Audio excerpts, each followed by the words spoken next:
క్రీస్తునాథుని యందు ప్రియ సహోదరి సహోదరులారా, మీ అందరినీ ఈనాటి దివ్య సప్రసాద ఆరాధనకు ప్రేమతో ఆహ్వానిస్తూ ఉన్నాం.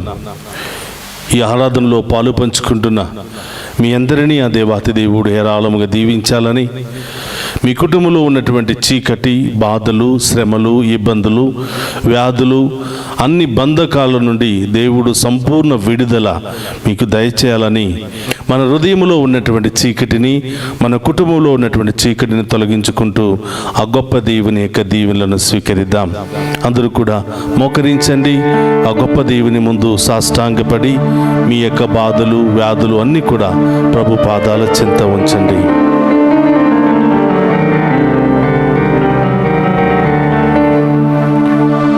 ఒక్క క్షణం నీ సన్నిధిలో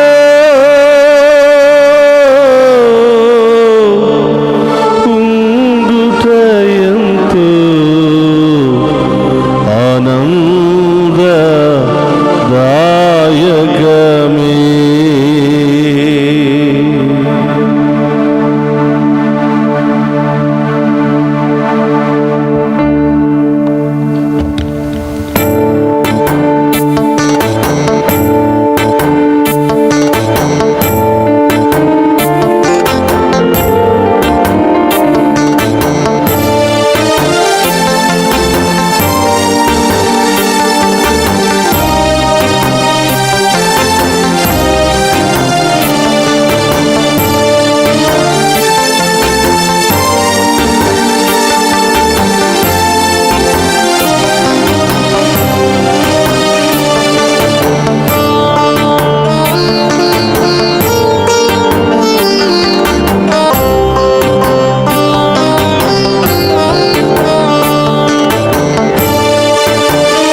జీవాన్ని సృష్టించిన దేవా స్తోత్రం. జీవన నాడికి జీవం పోసిన దేవా మీకు స్తోత్రం. శూన్యము నుండి మనిషిని తయారు చేసి బొమ్మను చేసి బొమ్మకు ప్రాణాన్ని ఊది నాలాగా జీవించు అని పలికిన దేవా స్తోత్రమయ్యా.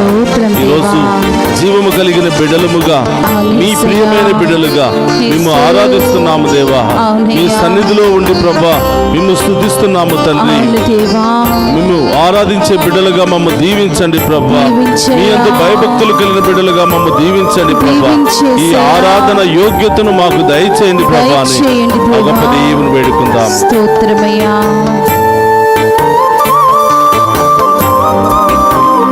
స్తోత్రం దేవా.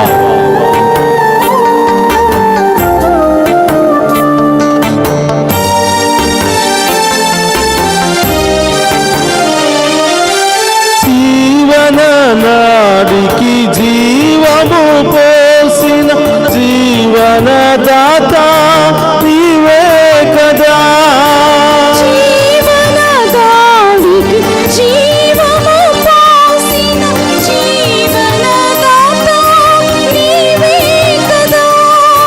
జీవన నాడికి జీవము పోసిన జీవనదాత నీవే కదా.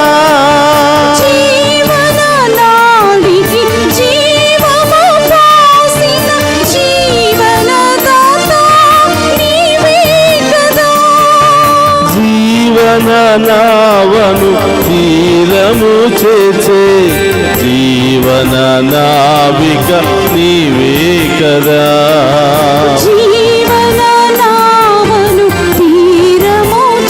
అవును దేవా. అందరూ చెప్పడంతో స్తుతి మహిమ ఆరాధన సదా నీకే ఆరాధన.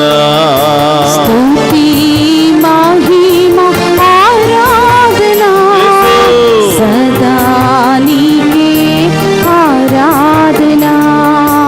విలువైన ఐశ్వర్యం కనుగొంటిని నీలో దేవా కనుగొంటిని. విలువైన ఐశ్వర్యం కనుగొంటిని నీలో దేవా కనుగొంటిని. యేసయ్యా, ఈ ప్రపంచంలో ఎన్నో జీవరాశులు ఉండగా నన్ను మాత్రమే ఒక మనిషిగా సృష్టించావు. నన్ను మాత్రమే నీ రూపంలో సృష్టించావు.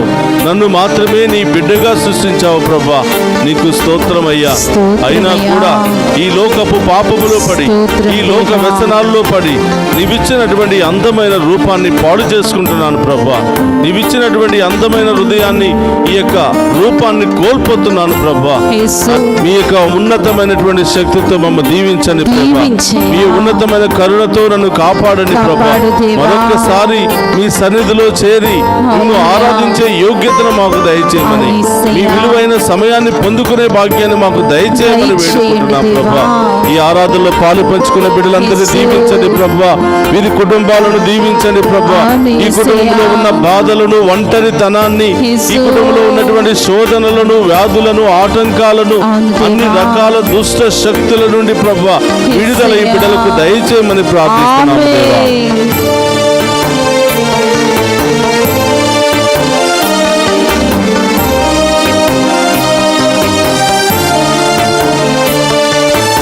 ఎన్నో జీవరాశులు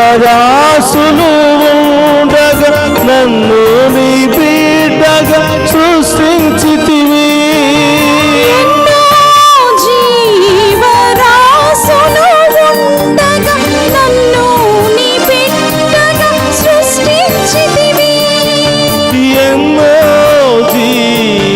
రాసులు ఉండగా నన్ను నీ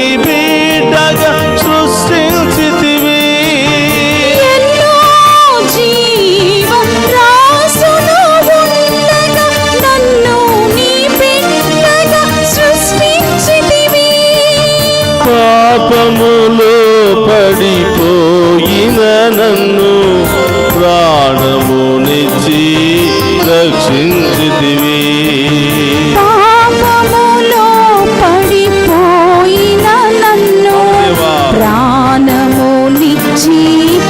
రక్షించితివి.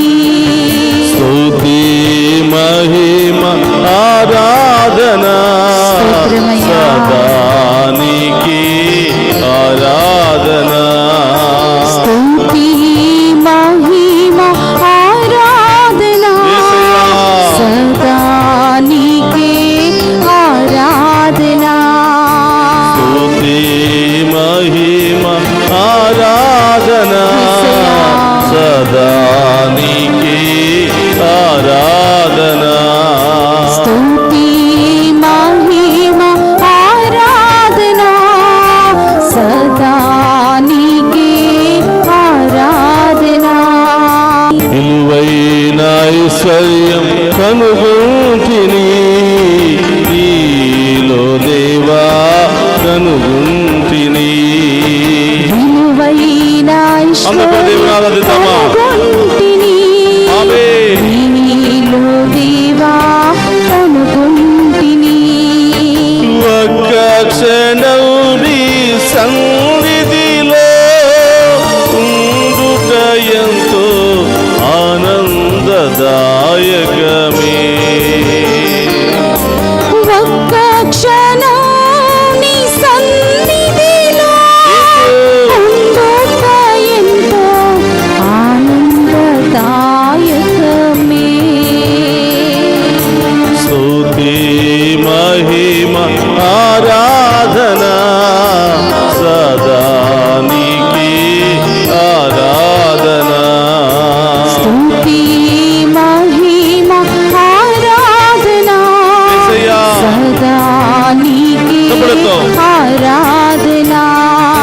స్తుతి మహిమ స్తోత్రమయ్యా. ఆరాధన యేసు. సదా నీకే ఆరాధన. స్తుతి మహిమ ఆరాధన సదా నీకే ఆరాధన. స్తుతి మహిమ ఆరాధన సదా నీకే ఆరాధన. స్తుతి మహిమ ఆరాధన సదా నీకే ఆరాధన.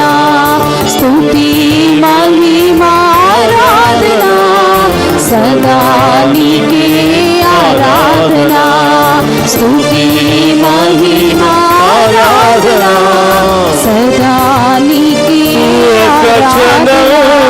స్తుతి మహిమ ఆరాధన సదా నీకే ఆరాధన. యేసయ్యా. స్తుతి మహిమ ఆనందమే.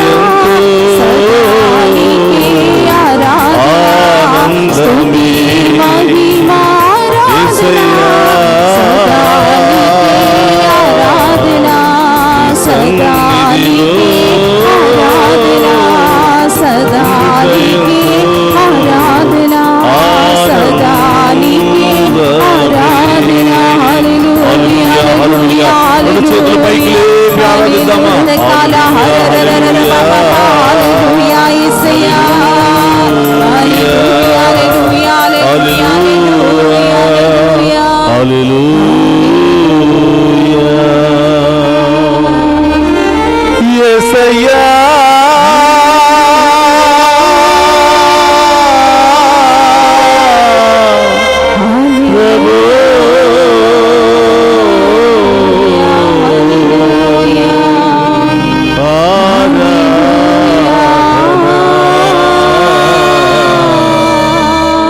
యేసయ్యా.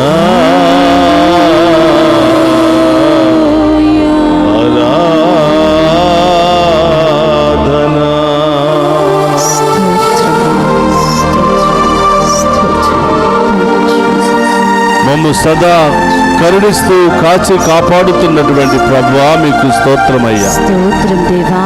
ఈ ఆదివారపు సాయంకాల సమయంలో ప్రభా కుటుంబ సమేతముగా మేము ఆరాధించే యోగ్యతను దయచేసినందుకు స్తోత్రమయ్యా. స్తోత్రమయ్యా. ఈ ఆరాధనలో పాలు పంచుకునే భాగ్యాన్ని దయచేసినందుకు స్తోత్రమయ్యా. స్తోత్రం.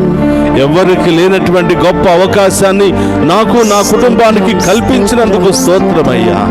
యేసయ్యా, ఈ ఆరాధనలో అనేక ఉద్దేశాలతో, భక్తితో, విశ్వాసముతో, మంచి హృదయముతో పాలు పంచుకున్న ఈ బిడ్డలందరూ దీవించబడునుగా, ఈ కుటుంబాలు దీవించబడునుగా, ఈ కుటుంబంలో గొప్ప కార్యాలు, అద్భుత కార్యాలు జరుగునుగా.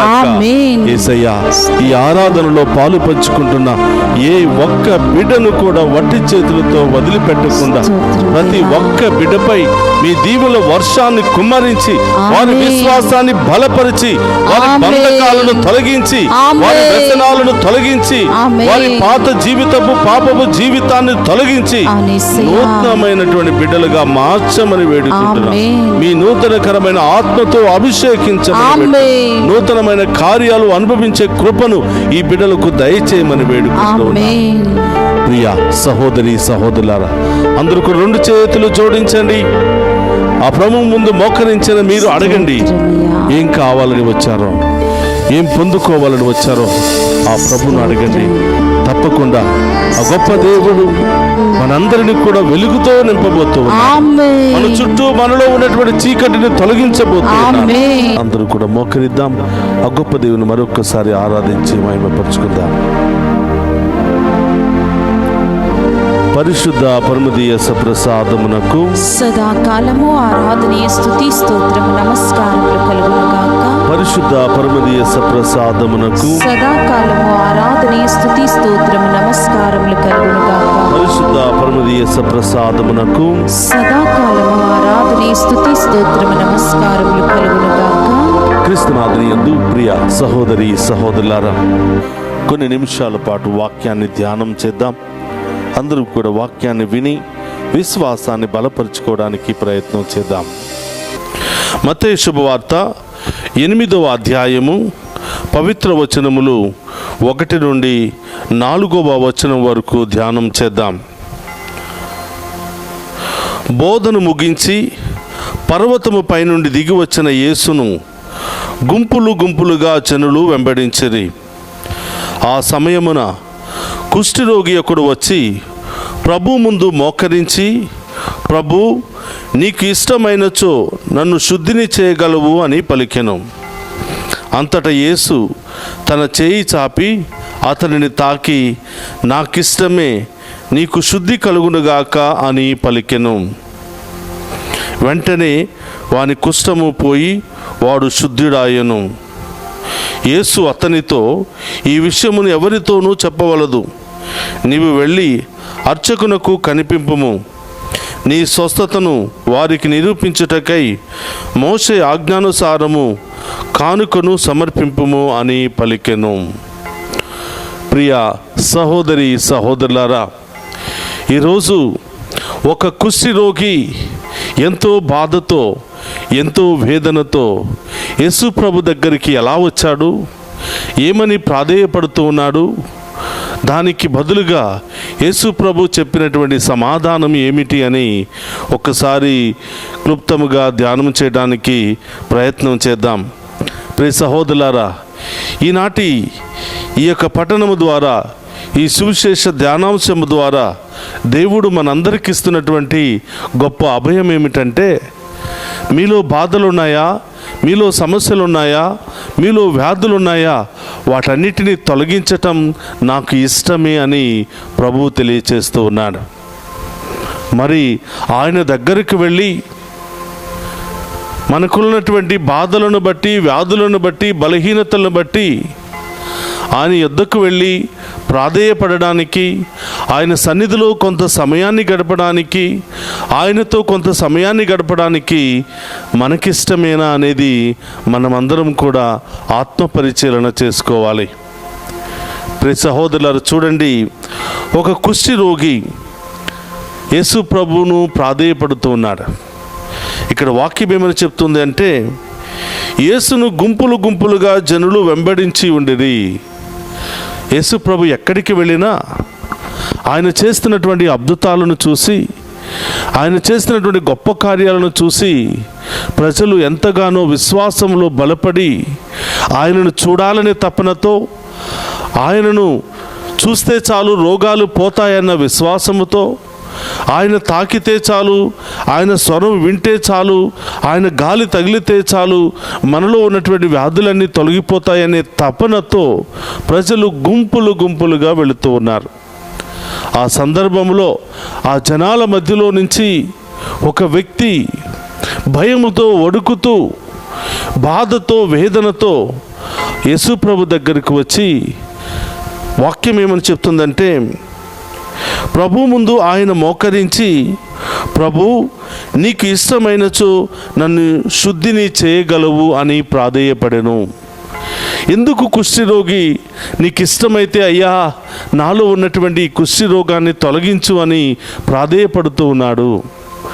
అంటే ప్రియ సహోదరులారా, అంతమంది జనాలలో నుండి కుష్ఠరోగి ఎంతో బాధతో తన రోగాన్ని తొలగించుకోవాలి, ఈ రోగం కేవలం ఈయన ద్వారా మాత్రమే తొలగిపోవడానికి సాధ్యమవుతుంది అని నమ్మి విశ్వసించిన ఆయన ఆ జనాల మధ్యలో నుంచి వచ్చి మోకరించి సాష్టాంగ ప్రణామం చేసి ప్రాధేయపడి అడుగుతున్నాడు, అయ్యా నీకు ఇష్టమైనచో నా రోగాన్ని తొలగించయ్యా అని సమస్త భారాన్ని ప్రభు మీదే మోపుతూ ఉన్నాడు.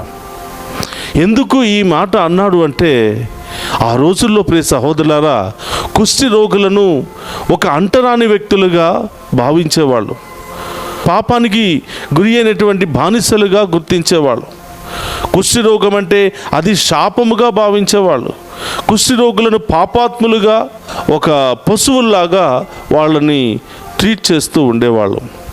అందుకనే వాళ్ళు ఆ కాలంలో సమాజంలోనికి రావటానికి, ప్రజల మధ్యలో తిరగడానికి వారికి అనుమతి లేదు. వారిని ఊరి బయటకు బహిష్కరించేవాళ్ళు. వాళ్ళను కుక్కల్ని కొట్టినట్లు, జంతువులను తోలినట్లు, ఒకవేళ వాళ్ళు సమాజంలోనికి గ్రామాల్లోనికి వస్తే రాళ్లతో కొట్టి బయటకు తోలేసేవాళ్ళు. అందుకని ప్రియ సహోదరులారా, ప్రతి కుష్ఠరోగి ఊరి బయట ఆ కొండల గృహాల్లో కానీ, ఆ పాడుబడిపోయినటువంటి బంగ్లాల్లో కానీ, మరి ఆ ఊరి బయట కొండల త్వరలలో వాళ్ళు నివసిస్తూ ఉండేవాళ్ళు. వారు ఏం చేయాలి అంటే, వాళ్ళ మెడకు ఒక గంటను కట్టుకుని వాళ్ళు జీవించాలి. ఆ గంటల చప్పుడు విన్నటువంటి ప్రజలు, ఇదిగో పలానా ప్రాంతంలో వీళ్ళు ఉన్నారు కాబట్టి జాగ్రత్తగా ఉండాలని తెలుసుకుని ఆ దారి నుండి తప్పించుకుని వెళ్ళేవాళ్ళు. ఒకవేళ వాళ్ళు నడిచినా కూడా వాళ్ళ కాళ్ళ చప్పుడు కానీ, వాళ్ళ కాళ్ళ ఆ ప్రింట్స్ కానీ ఆ నేల మీద పడకుండా వాళ్ళ వెనకాలే ఒక చీపురును లేదా ఒక పెద్ద ఆకును కట్టుకుని వెళ్ళాలి. వాళ్ళు నడుచుకుంటూ వెళుతున్నప్పుడు ఆ పాదాలన్నీ కూడా చెరిగిపోతూ ఉండేవి. చీపురికి ఆ పాదాల యొక్క ప్రింట్ అంతా కూడా చెదిరిపోతూ ఉండేది. ఈ విధంగా ప్రియ సహోదరులారా, వాళ్ళు ఉన్నటువంటి స్థలానికి ప్రజలు వెళ్ళేవాళ్ళు కాదు, వాళ్ళు నడిచిన మార్గంలో ప్రజలు నడిచేవాళ్ళు కాదు, వాళ్ళు సమాజంలోనికి రావటానికి వాళ్ళకి అనుమతి లేదు. వాళ్ళను ఒక భయంకరమైనటువంటి పురుగుల్లాగా, వాళ్ళను ఒక బానిసల్లాగా వాళ్ళు ట్రీట్ చేస్తూ ఉండేవాళ్ళు. అందుకని ప్రియ సహోదరులారా, ఆ జనాలలో నుండి ఇదిగో తన బాధను తట్టుకోలేక, ఆ వేదనను భరించలేక ఈ కుష్ఠరోగి యేసు ప్రభు దగ్గరకు వచ్చి, అయ్యా నీకు ఇష్టమైనచో నన్ను స్వస్థపరిచయ్యా, ఇదిగో ఇంతమంది జనాల్లో నుంచి వచ్చానని నా మీద కోపగించుకోక, నా మీద చీదరించుకోక నన్ను స్వస్థపరిచయ్యా అని పదే పదే ప్రాధేయపడి అడుగుతూ ఉన్నాడు. ప్రియ సహోదరులారా, వ్యాధులు వచ్చినప్పుడే ఆ బాధ ఏమిటో మనకు అర్థమవుతుంది. కొన్ని రోజుల పాటు హాస్పిటల్లో అడ్మిట్ అయినప్పుడే దాని బాధ ఏమిటో మనకు అర్థమవుతుంది. ఎన్నో సంవత్సరాలని భరించలేనటువంటి బాధను పెట్టుకుని కేవలం ఆ ప్రభువుకు మాత్రమే ఈ రోగం తొలగించడం సాధ్యమని నమ్మినటువంటి ఆ కుష్ఠరోగి ప్రభు దగ్గరికి వస్తూ ఉన్నాడు. అయ్యా నన్ను క్షమించయ్యా, నన్ను కరుణించయ్యా, నీకు ఇష్టమైనచో ఈ రోగము నుండి నాకు విడుదల దయచేయి అనగానే ప్రియ సహోదరులారా, వాక్యము చలవిస్తూ ఉంది. అంతటా యేసు తన చేయి చాపి అతనిని తాకి, నాకు ఇష్టమే, నీకు శుద్ధి కలుగునుగాక అని ఆజ్ఞాపించెను. చూడండి ప్రియ సహోదరులారా, ఎవరము కూడా వ్యాధుల్లో ఉండటం ఆయనకి ఇష్టం లేదంట. ఎవరు వ్యాధి బాధల్లో బంధకాల్లో ఉండటం ఆయనకి ఇష్టం లేదు. అందుకని ఆయన ఈ లోకంలో ఉన్నటువంటి మనందరినీ రక్షించడానికి, వ్యాధుల్లో, బాధల్లో, సమస్యల్లో, పాపంలో, శాపంలో కొట్టి మిట్టాడుతున్న మానవ జాతిని రక్షించడానికే ఆయన ఈ లోకానికి వచ్చాడు అని వాక్యము సెలవిస్తూ ఉంది. అందుకని ప్రియ సహోదరులారా, వెంటనే యేసు ప్రభు చేయి చాచి జనాలు ఏమైనా అనుకుంటారేమో, మిగతా వాళ్ళు చీదరించుకుంటారేమో అని ఎవరికి కూడా భయపడకుండా బాధతో వేదనతో అల్లాడిపోతున్నటువంటి ఆ కుష్టి రోగి మీద చేయి చాపి, బిడ్డా నిన్ను స్వస్థపరచటం నాకు ఇష్టమే, నీ వ్యాధిని నయం చేయటం నాకు ఇష్టమే, ఇప్పుడే ఈ క్షణమే నీవు శుద్ధుడి కమ్ము అని చెప్పగానే వెంటనే ఆయనలో ఉన్నటువంటి రోగము తొలగిపోయింది. ప్రియ సహోదరులారా, ఈరోజు ప్రభు అంటున్నాడు, నిన్ను నన్ను ఆహ్వానిస్తూ ఉన్నాడు. ఈరోజు కుష్ఠరోగి ఆయన ముందు మోకరించి సాష్టాంగపడి పదే పదే బ్రతిమాడుతున్నాడు, అయ్యా నీకు ఇష్టమైనచో నా రోగాన్ని తొలగించమని. మరి అదే పరిస్థితిలో మనమందరం కూడా ఉన్నాం. కేవలం కుష్ఠరోగి మాత్రమే కాదు ప్రియ సహోదరులారా, అంతకంటే హీనమైనటువంటి రోగాలు మనలో ఉన్నాయి. పాపం అనే రోగం, రకరకాల బలహీనతలనే రోగం, కోపము, పగ, అసూయ, గర్వం అనే రోగాలు, ఇంకా ఘోరమైనటువంటి రోగాలతో మనం బాధపడుతున్నాం. అందుకని ప్రియ సహోదరులారా, రోమీయులకు రాసిన లేఖ 6వ అధ్యాయం 23లో పాపం మూలముగా వచ్చే వేతనము మరణమని వాక్యం సెలవిస్తుంది.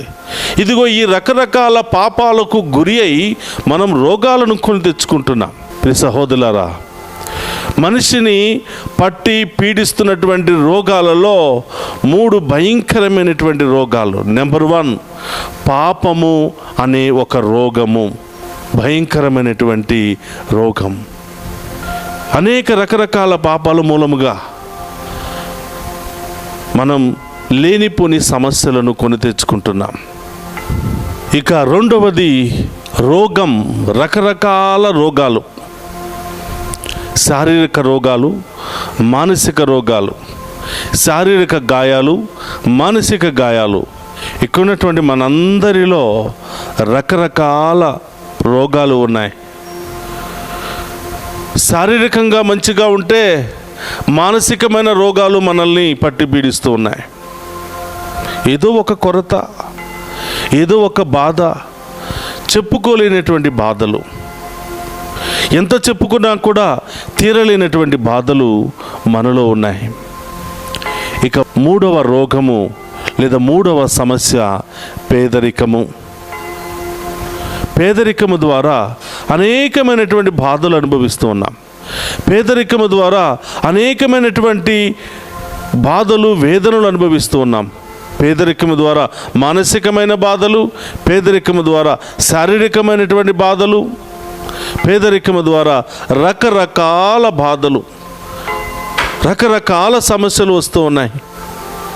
కడుపు నింపుకోవడానికి మనిషి చేస్తున్నటువంటి రకరకాల పనులు, దేవునికి ఇష్టం లేనటువంటి పనులు ఎన్నెన్నో ఉన్నాయి. ప్రియ సహోదరులారా, ఇక్కడున్నటువంటి మనమందరం కూడా మనలో ఎవరిలో పాపము లేదు చేతులెత్తమంటే ఎవ్వరం కూడా చేతులెత్తం. ఒకరోజు యేసు ప్రభు దగ్గరికి కొంతమంది పరిచయులు వ్యభిచారమున పట్టుబడినటువంటి స్త్రీని తీసుకుని వచ్చారు. అయ్యా, ఈమె వ్యభిచారమున పట్టుబడింది, మోషే ధర్మశాస్త్రం ప్రకారం ఈమెను రాళ్లతో కొట్టాలి, మీరేమంటారు అన్నప్పుడు యేసుప్రభు ఒకటే మాట, మీలో పాపము చేయని వారు ఎవరైనా ఉంటే మొట్టమొదటిగా రాయి వేయండి అన్నాడు.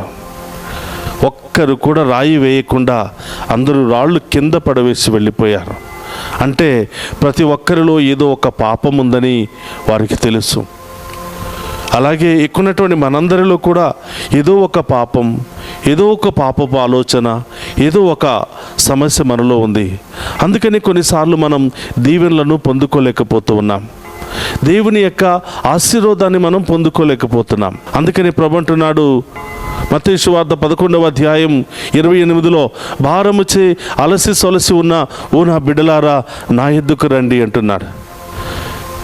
ఈరోజు ఎన్ని రోగాలు ఉన్నా, ఎన్ని బాధలు ఉన్నా, ఎన్ని సమస్యలు ఉన్నా నా దగ్గరికి వస్తే ఆ సమస్య నుండి మీకు సంపూర్ణ విడుదల, స్వస్థత లభిస్తుంది. ప్రియ సహోదరులారా, ఆ రోజుల్లో కుష్టి రోగానికి మందు లేదు. ఆ రోజుల్లో అన్ని రోగాలకు మందు లేదు. కానీ ఏ రోగమైనా, ఏ రోగముతో ఆయన దగ్గరకు వచ్చినా అన్ని రోగాలను యేసు ప్రభు తొలగిస్తూ ఉన్నాడు. వారికి సంపూర్ణ విడుదలను ఇస్తూ ఉన్నాడు. అందుకనే కుష్టి రోగి భయముతో ఆ జనాల్లో నుంచి దొంగసాటుగా ముసుగు వేసుకుని ఆయన ముందు ప్రాధేయపడి అడుగుతున్నాడయ్యా, మీకు ఇష్టమైనచో నన్ను స్వస్థపరచండి అని. యేసు ప్రభు వెంటనే ఆయనను స్వస్థపరిచినట్లుగా వాక్యము సెలవిస్తూ ఉంది. రోగము, ప్రియ సహోదరులారా, ఇప్పుడు మనలో ఎవరెవరికి రోగాలు లేవు ఒకసారి చేతులు పైకి లేపండి అని అంటే ఎవరం కూడా ఎత్తలేం. నాకు ఏ రోగము లేదండి, మానసిక రోగము కావచ్చు, శారీరక రోగం కావచ్చు, నాలో ఏ రోగము లేదు అన్నవాళ్ళు చేతులు పైకి లేపండి. ఎవ్వరం కూడా చేతులు పైకి లేపలేం. చూడడానికి అందంగా, చూడడానికి యవ్వనంలో, చూడడానికి సంతోషంగా, చూడడానికి నవ్వుతూ మనం కనిపించినా మన హృదయానికి మాత్రమే తెలుసు మనలో ఉన్నటువంటి బాధలేమిటో. అందుకని ప్రియ సహోదరులారా, మనందరి యొక్క బాధలు, మనందరి యొక్క వ్యాధులు, మనందరి యొక్క పాపము, మనందరి యొక్క సమస్య తొలగించే ఏకైక దేవుడు యేసు ప్రభు మాత్రమేనని ఈరోజు మీ అందరినీ కూడా ఈనాటి దివ్య సప్రసాద ఆరాధనకు ఆహ్వానిస్తూ ఉన్నాను. ఎందుకంటే ఈ లోకంలో వైద్యుల కంటే పరమ వైద్యుడైనటువంటి దేవుడు యేసు ప్రభు మాత్రమే. ప్రియ సహోదరులారా, ఎంతమంది వైద్యుల దగ్గరికి వెళ్ళినా ఈ వైద్యుని దగ్గరికి రాకపోతే మనలో ఉన్నటువంటి ఏ వ్యాధి కూడా తొలగిపోదు. కాబట్టి మొట్టమొదటిగా ఈ పరమ వైద్యుని దగ్గరికి వచ్చినట్లయితే ఈ పరమ వైద్యుడు మనకు నేర్పిస్తాడు ఎక్కడికి వెళ్ళాలి అని. పరమ వైద్యుడు మనకు బోధిస్తాడు, మనకు తెలియపరుస్తాడు ఏ ప్రాంతానికి వెళ్ళాలి, ఏ మందు వాడాలి అని, ఏ డాక్టర్ని కలవాలి అనేది ఈ పరమ వైద్యుడే నిర్ణయం తీసుకుంటాడు. చాలాసార్లు మనకి డబ్బున్నది కదా, మనకి తెలిసిన డాక్టర్లు ఉన్నారు కదా అని మనం కొన్నిసార్లు డాక్టర్ దగ్గరికి వెళుతూ ఉంటాం. మనకి తెలిసినటువంటి డాక్టరే కొన్నిసార్లు మనలో ఉన్నటువంటి ఆ నిజమైన వ్యాధి ఏమిటో కనుక్కోలేడు. చాలామంది నా దగ్గరకు వచ్చి, ఫాదర్ హాస్పిటల్కి వెళ్ళాను, అన్ని టెస్టులు చూపించుకున్నాను, అన్నీ నార్మల్గానే ఉన్నాయి, డాక్టర్ ఈ మందు రాశారు, ఆ మందు వాడితే అది రియాక్షన్ అయిపోయింది అని చాలామంది నా దగ్గరకు వచ్చి ప్రార్థనను కోరిన వాళ్ళు ఉన్నారు. ప్రియ సహోదరులారా, కొన్నిసార్లు డాక్టర్లు కూడా కనిపెట్టలేరు. రోగము ఒకటైతే మందు ఒకటైపోతుంది.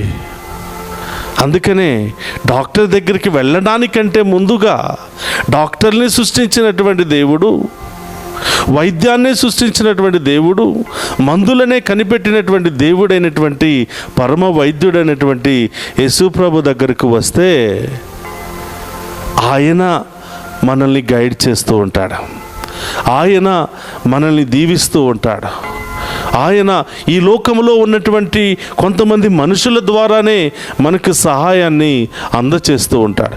ఈ లోకంలో ఉన్నటువంటి వైద్యుల ద్వారానే మనకు సహాయాన్ని అందచేస్తూ ఉంటాడు. కాబట్టి ప్రియ సహోదరి సహోదరులారా, కుష్టి రోగికి తెలుసు మందు లేకపోయినా, వారిని ఎవరు కూడా చేరదీయకపోయినా నా యేసయ్య నన్ను చేరదీస్తాడు, నా యేసయ్య నా రోగానికి మందు ఇస్తాడు, నా యేసయ్య నన్ను స్వస్థపరుస్తాడు అని ఆ కుష్టి రోగికి తెలుసు. కాబట్టి ఎవరు ఏమనుకున్నా, ఎన్ని తిట్టుకున్నా, ఎన్ని కొట్టుకున్నా, రాళ్లతో నన్ను చంపినా పర్వాలేదు, ఒక్కసారి ఆయన దగ్గరికి వెళ్ళి కనిపిస్తాను అని విశ్వాసముతో ఆ జనములో నుంచి వచ్చి, అయ్యా మీకు ఇష్టమైనచో నన్ను స్వస్థపరచండి అని ప్రాధేయపడుతూ ఉన్నాడు. ఆయన ప్రయత్నానికి తగిన విధముగా విధముగా, ఆయన విశ్వాసానికి తగిన విధముగా, ఆయన యొక్క నమ్మకానికి తగిన విధముగా దేవుడు తిరిగి సమాధానం చెప్తున్నాడు. నాకు ఇష్టమే బిడ్డ, ఇంత దూరం నుండి నా కోసం వచ్చావు, ఇంత వేదనతో నా దగ్గరకు వచ్చావు, భయముతో ఎవరు చూస్తారో ఎవరు చంపుతారో అని గజ గజ వణుకుతూ నా దగ్గరకు వచ్చావు, నీ వ్యాధిని తొలగించటం నాకు ఇష్టమే అని ప్రభువు తెలియచేస్తూ ఉన్నాడు. కాబట్టి ప్రియ సహోదరులారా, ఈరోజు మనందరిలో ఏ రోగం ఉన్నా ప్రభు పాదాల చెంత ఉంచుదాం. మన కుటుంబంలో ఏ సమస్య ఉన్నా ప్రభు పాదాల చెంత ఉంచుదాం. ఎలాంటి సమస్య అయినా, ఎలాంటి బాధ అయినా తొలగించే ఏకైక దేవుడు, రక్షకుడు, మన గొప్ప దేవుడు, మనందరి మధ్యలో ఉన్నటువంటి ప్రభు యేసు ప్రభు మాత్రమే. కాబట్టి 3 కారణాల ద్వారా మనిషి కృంగిపోతూ ఉన్నాడు. 3 కారణాల ద్వారా మనిషి పొందుకోవలసినటువంటి సంతోషాన్ని పొందుకోలేకపోతున్నాడు, పొందుకోవలసినటువంటి దీవెనను పొందుకోలేకపోతున్నాడు. మనం చెప్పుకున్నట్లుగా మొదటిది పాపం మూలంగా మనిషి పొందుకోవలసిన దీవెనలు పొందుకోలేకపోతున్నాడు. వ్యాధుల మూలంగా, రోగాల మూలంగా మనిషి పొందుకోవలసినటువంటి సంతోషాన్ని పొందుకోలేకపోతున్నాడు. ఇక 3వది పేదరికం ద్వారా. కేవలం ఈ యొక్క డబ్బు పరంగా మాత్రమే కాదు ప్రియ సహోదరులారా, డబ్బులు ఎక్కువ ఉన్నా విశ్వాసంలో పేదరికం. ప్రార్థన ఉండదు, విశ్వాసం ఉండదు, దేవుడంటే భయభక్తులు ఉండదు, దేవుని సన్నిధికి వెళ్ళాలని ఆలోచన ఉండదు, దేవునితో కొంత సమయం గడపాలనే ఆ యొక్క ఆలోచన ఉండదు. ఎంత ఉన్నా కూడా ఆధ్యాత్మికంగా మనం పేదవాళ్ళమే. కొన్నిసార్లు ఆధ్యాత్మికంగా మనం ధనవంతులమైన ఈ లోకపరంగా కొన్నిసార్లు పేదవాళ్ళంగానే జీవిస్తూ ఉంటాం. ప్రభు అంటున్నాడు, నీవు ఏ పేదరికంలో ఉన్నా నీవు పొందుకోవలసిన సంతోషాన్ని పొందుకోలేవు. ఆధ్యాత్మికమైన పేదరికంలో ఉన్నా నీవు పొందుకోవలసిన దీవెన నీవు పొందుకోలేవు. ఈ లోకపరంగా నీవు పేదవాడివైనా పొందుకోవలసిన సంతోషాన్ని, ఆ సంతృప్తిని నీవు పొందుకోలేవు. అయ్యో నా దగ్గర ఏమీ లేదే, ఎంత కష్టపడినా ఏమీ రావటం లేదే, ఎంత కష్టపడి ఉద్యోగం చేసినా వచ్చిన డబ్బులన్నీ కూడా ఇల్లు రెంట్ కట్టుకోవడానికి, కరెంటు బిల్లు కట్టుకోవడానికి, వాటర్ బిల్లు కట్టుకోవడానికి సరిపోతుందే, పిల్లల్ని చదివించుకోలేకపోతున్నానే. ఇలా రకరకాల పేదరికపు బాధలతో మనమందరం కూడా బాధపడుతూ ఉన్నాం. ప్రియ సహోదరులారా, ఇక్కడున్నటువంటి మనమందరం కూడా ఏదో ఒక రూపంలో పేదవాళ్ళంగానే ఉన్నాం. లేదు నేను ధనవంతుడనే, ధనవంతురాలనే అన్నవాళ్ళు చేతుల పైకి లేపండి. విశ్వాసంలో నేను ధనవంతుడను, ధనవంతురాలను, ఈ లోకపరంగా కూడా నేను ధనవంతుడను, ధనవంతురాలను అన్నవాళ్ళు చేతుల పైకి లేపండి. మనమందరం కూడా పేదరికంలో నుండి వచ్చిన వాళ్ళమే. మన తాత ముత్తాతలు వాళ్ళందరూ కూడా పేదరికాన్ని అనుభవించినటువంటి వాళ్ళే. వాళ్ళు కష్టపడి సంపాదించినటువంటి 4 రూపాయలనే వెనకాల వేస్తే ఈరోజు ఆ పేదరికం అనే దారిద్ర్యం మనకు పోయి ఉండవచ్చు. ఈ లోకపరంగా మనం అన్ని ఆస్తులు ఐశ్వర్యాలు సంపాదించుకున్నా దేవునిలో విశ్వాసాన్ని సంపాదించుకోకపోతే, దేవుని యొక్క ఆ దీవెన కృపను మనం సంపాదించుకోకపోతే, ఆ దేవుని యొక్క ఆశీర్వాదాన్ని సంపాదించుకోకపోతే, ఆ దేవుని యొక్క కృప, జాలి, కనికరాన్ని మనం సంపాదించుకోకపోతే మనం అందరం కూడా పేదవాళ్ళమే. కాబట్టి ప్రియ సహోదరి సహోదరులారా, ఈరోజు యేసు ప్రభు 3 రకాల సమస్యలను ఈరోజు మనలో నుండి తొలగించడానికి ఆయన ఇష్టపడుతూ ఉన్నాడు.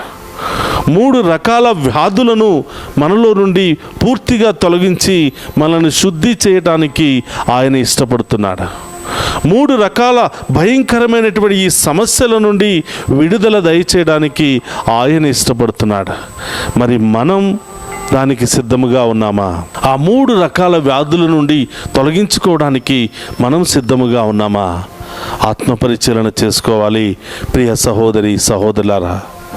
కాబట్టి ఈరోజు మరి ఈ కుష్టి రోగి యేసుప్రభు దగ్గరికి వెళ్ళినప్పుడు, యేసుప్రభును ప్రాధేయపడి అడిగినప్పుడు, అయ్యా మీ చిత్తమేనయ్యా, ఈ పేదవాడిని కనికరించండి, ఈ రోగిష్ఠిని కనికరించండి, అన్ని రకాల సమస్యలు నాలో ఉన్నాయి, పేదరికము నాలో ఉంది, ఈ రోగాన్ని తొలగించుకునే డబ్బు నాకు లేదయ్యా, అనేక పాపాలు చేశాను, ఈ వ్యాధులకు గురి అయ్యాను అంటే 3 రకాల సమస్య మూలంగా ఈరోజు కుష్టి రోగి దేవుని దగ్గరకు వచ్చాడు, దేవుని ప్రాధేయపడి అడుగుతూ ఉన్నాడు.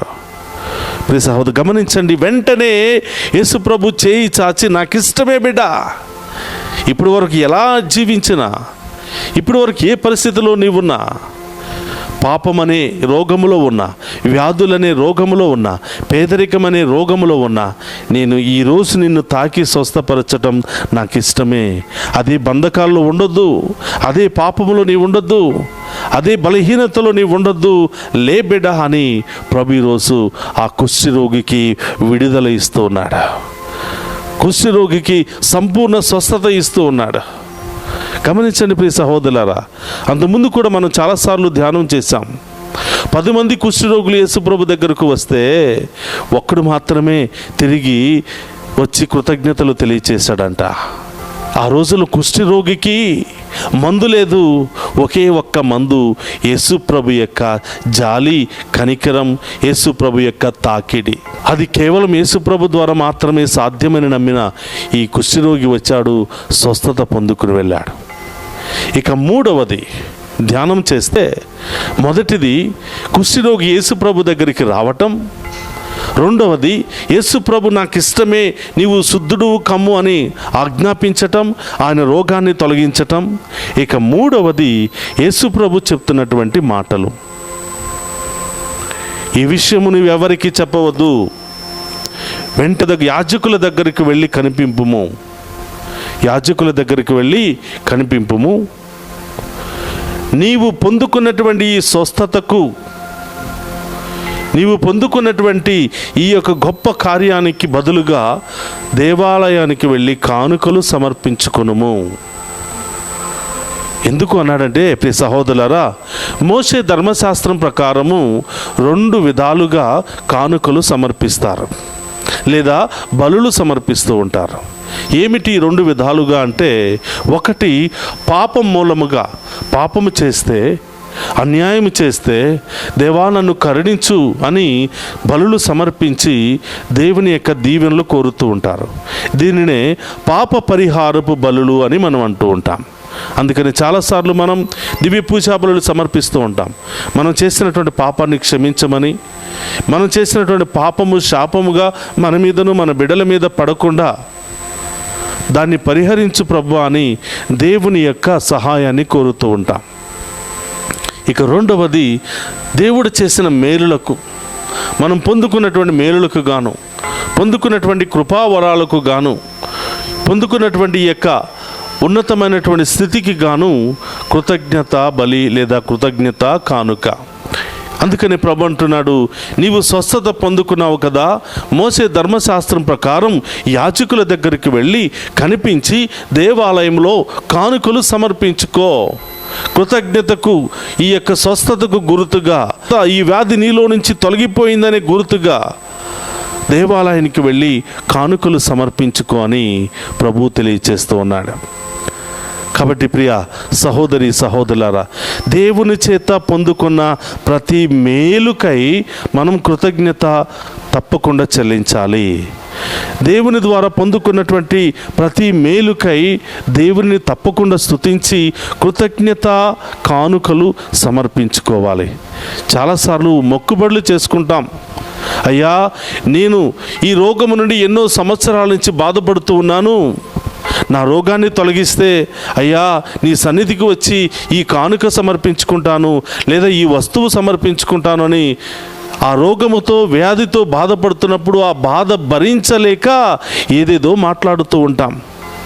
ఆ రోగం తగ్గిపోయిన తర్వాత దేవునికి ఏమి ఒప్పందం చేశామో, దేవునికి ఏ మాట ఇచ్చామో అది మరిచిపోయి మనం విచ్చలవిడిగా జీవిస్తూ ఉంటాం. కానీ ప్రియ సహోదరులారా, దేవుడు ఒక్కసారి మాట ఇస్తే మాట తప్పేవాడు కాదు. మనం కూడా దేవుని బిడ్డలుగా మాట తప్పకూడదు. నీవు దేవునికి ఏదైనా ఒక కానుక సమర్పించుకోవాలని నీవు దేవునికి మాట ఇస్తే దేవుని బిడ్డగా ఆ మాటను నీవు నిలబెట్టుకోవాలి. లేకపోతే నీవు పొందుకున్నటువంటి ఆశీర్వాదం కొంత సమయం తర్వాత దాన్ని కోల్పోతూ ఉంటాం. నీవు పొందుకున్నటువంటి ఆ దీవెన కోల్పోయి దానికంటే ఘోరమైనటువంటి విపత్తును కొన్నిసార్లు మనం అనుభవించవలసి వస్తూ ఉంటుంది. అందుకని ప్రియ సహోదరులారా, నీవు పొందుకున్న ప్రతి మేలుకై దేవునికి కృతజ్ఞత సమర్పించుకోవాలి. ఒకరోజు ప్రియ సహోదరులారా, చాలా దూరము నుండి ఒక ఆమె ప్రార్థనకు వచ్చింది, దేవాలయానికి వచ్చింది. తన మొదటి కుమారుడు అనారోగ్యంతో ఉంటున్నాడు అని చెప్పి, ప్రభువా ఈ వ్యాధి నాకు తొలగిపోతే ఈ గుడికి ఏదో ఒక కానుక నేను ఇచ్చుకుంటానని చెప్పి ఆ కానుక పేరు చెప్పి వెళ్ళిపోయిందంట. అక్కడ ఉన్నటువంటి యాజకుడు ఆమెను దీవించాడు, పంపించాడు. మళ్ళీ 2 నెలల తర్వాత మళ్ళీ ఆమె గుడికి వచ్చింది. ఆ యాజకుడు అడుగుతున్నాడు, అమ్మా మీ అబ్బాయికి వ్యాధి తగ్గిపోయిందంటే, తగ్గిపోయింది ఫాదర్, ఇప్పుడు మంచిగా ఉన్నాడు. ఏమైందంటే ఆమె ఆ పిల్లవాడి కుమారుడి యొక్క బాధ భరించలేక మొక్కుకుంది. కుర్రవాడు ఆరోగ్యం సరైపోగానే మర్చిపోయింది. కొంతకాలం గడిచింది. మళ్ళీ 2వ కుమారుడు కూడా పుట్టాడు. ఆ 2వ కుమారుడు పుట్టిన తర్వాత 2 కుమారులకు యథావిధిగానే మళ్ళీ అదే రోగము. తినడం లేదు, నిద్రపోవటం లేదు, సన్నగా బక్కగా చిక్కిపోతూ ఉన్నారు. మళ్ళీ పూర్వ రోగం మళ్ళీ బయట పెట్టింది. ఎన్నో గుళ్ళకి వెళ్ళింది, ఎన్నో మంత్రాలు, ఎన్నో తాళ్ళు, ఎన్నో తాయితులు కట్టించుకున్నారు, ప్రయోజనమేమీ లేదు.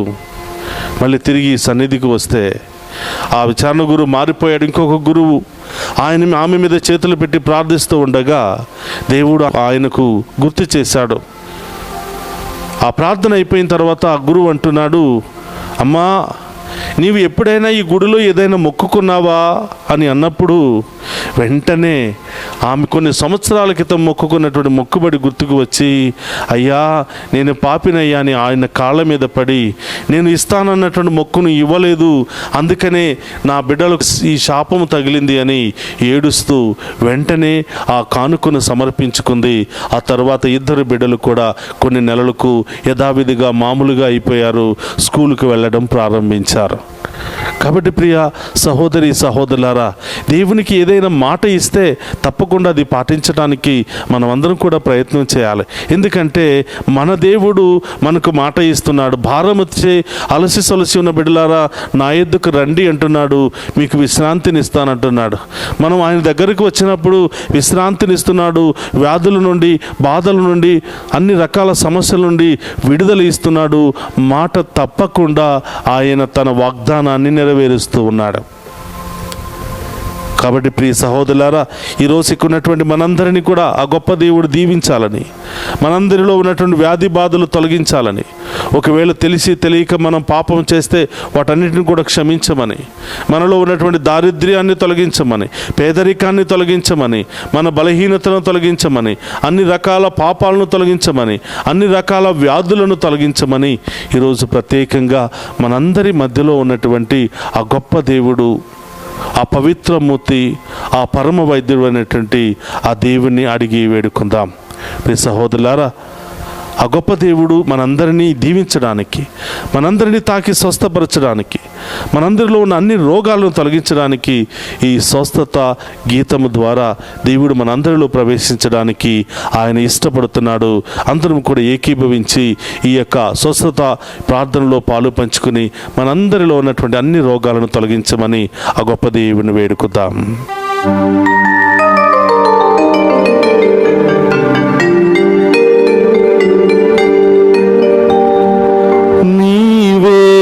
నాకు చాలును యేసు, నీవే నాకు చాలును యేసు, నీవే నాకు చాలును యేసు.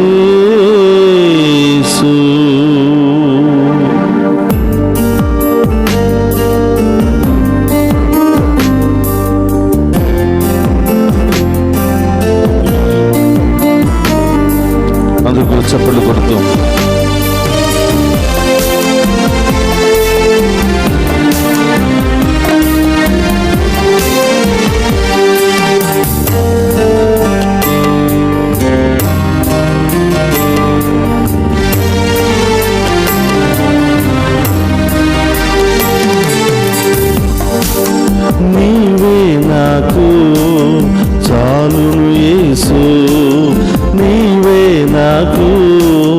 చాలును యేసు.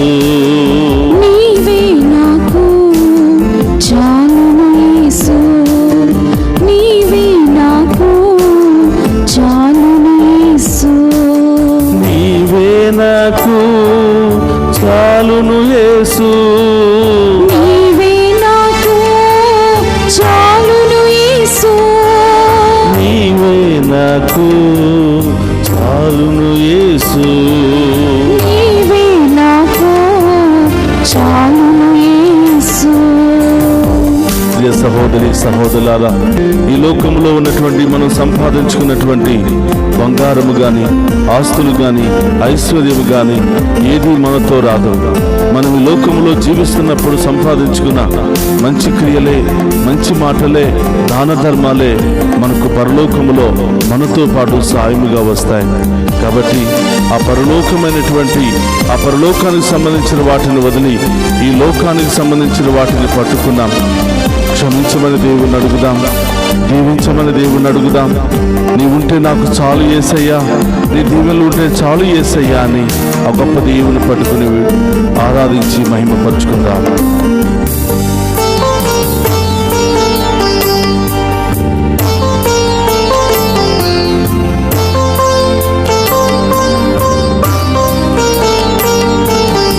ఒంటి నిండా బంగారముండను, అది నీకు సాటి రాగలదా? ఒంటి నిండా బంగారమున్నను, అది నీకు సాటి రాగలదా? బంగారమా నా యేసయ్యా, నా బంగారమా నా యేసయ్యా. బంగారమా యేసయ్యా, నా బంగారమా యేసయ్యా. నీవే నాకు స్తోత్రమయ్యా, చాలును యేసు. నీవే నాకు చాలును యేసు. నీవే నాకు చాలును యేసు. నీవే నాకు చాలును యేసు. నీవే నాకు చాలును యేసు. నీవే నాకు చాలును యేసు. యేసయ్యా, ఈ లోకంలో ఆస్తులు కాదు ప్రభా, ఈ లోకంలో ఐశ్వర్యం కాదు ప్రభా, ఈ లోకంలో పేరు ప్రతిష్టలు కాదు ప్రభా. నీవే నాకు కావాలి ప్రభా, నీ ఆశీర్వాదం నాకు కావాలి ప్రభా. ఇవన్నీ కూడా మీకంటే ఎక్కువ కాదు ప్రభా అని యేసయ్యా, ఆ గొప్ప దేవుని ఆరాధించుకుంటూ మహిమపరుచుకుందాం.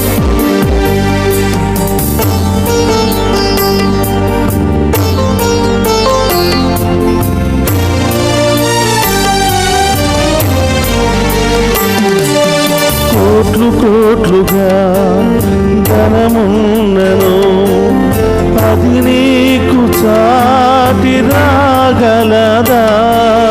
కోట్లు కోట్లుగా ధనమున్నను, అది నీకు సాటి రాగలదా? ధనమంతా నీవే యేసయ్యా, నా ధనమంతా నీవే యేసయ్యా. ధనమంతా నీవే యేసయ్యా, నా ధనమంతా నీవే యేసయ్యా. నీవే నాకు యేసయ్యా, చాలును యేసు. నీవే నాకు చాలును యేసు. నీవే నాకు చాలును యేసు. నీవే నాకు చాలును యేసు. నీవే నాకు యేసయ్యా, చాలును యేసు. నీవే నాకు చాలును యేసు. యేసయ్యా, ఈ లోకంలో మీరు తప్ప నాకు ఏది వద్దు యేసయ్యా.